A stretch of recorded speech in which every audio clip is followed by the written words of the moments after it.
অসমে গরু চোরের অবৈধ ব্যবসা এখনো থামেনি। শামগুড়ি পুলিশের একটি গোপন দল সূত্রের খবর, বড় অভিযান চালিয়ে সফল হয়েছে। অভিযানে প্রায় 40টি গরু চুরি করা, চুরি সহ গরু একটি ট্রাক বাজেয়াপ্ত করা হয়েছে।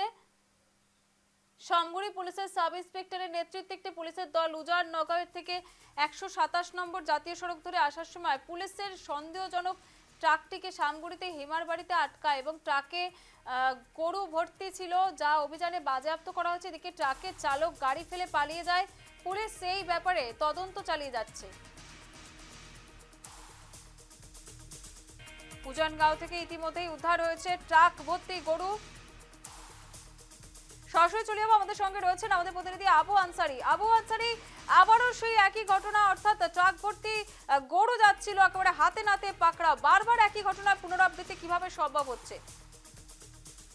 সমাজটি একটা কথা বলতে পারি যে নওগাঁ জেলায় যে পুলিশের যে অপারেশন চলছে, তাদের প্রত্যেক দিনে অপারেশন চলছে, কিন্তু যারা চুরায় ব্যবসা করে গরুর, তারা ন কৌশলরে তারা চুরাই ব্যবসা আরম্ভ করেছে।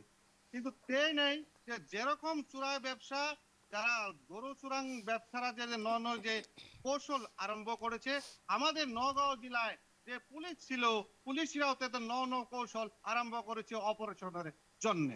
আর এই যে অপারেশন চলেছিল, সেটা হচ্ছে তিনচকের থেকে নওগাঁও দিকে যে গাড়িটা বুঝাই করে যে গরু ভর্তি করে আনিছিল নওগাঁও দিকে, সেই খবরটি পেয়েছিল সাব ইন্সপেক্টর সামাগুড়ির সাব ইন্সপেক্টর পেয়ে যে রাস্তাতে রেখে যে ড্রাইভার আর চালকের পলায়ন করেছে। তারপরে যে পলায়ন করেছে যে চালক আর ড্রাইভার, সেই জন্য যে অপারেশন চলছে, যে যেমনে হোক সে চালক আর হ্যান্ডিম্যানকে ধরতে পুলিশের যে অভিযান চলতে আছে।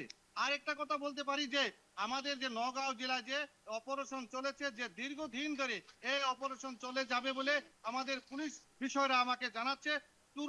গরু চুরাং যে ব্যবসার উপরে যে আঘাত আসছে, সেটা চলতে থাকবে, পুলিশে আমাকে বলেছে সমাজশ্রী।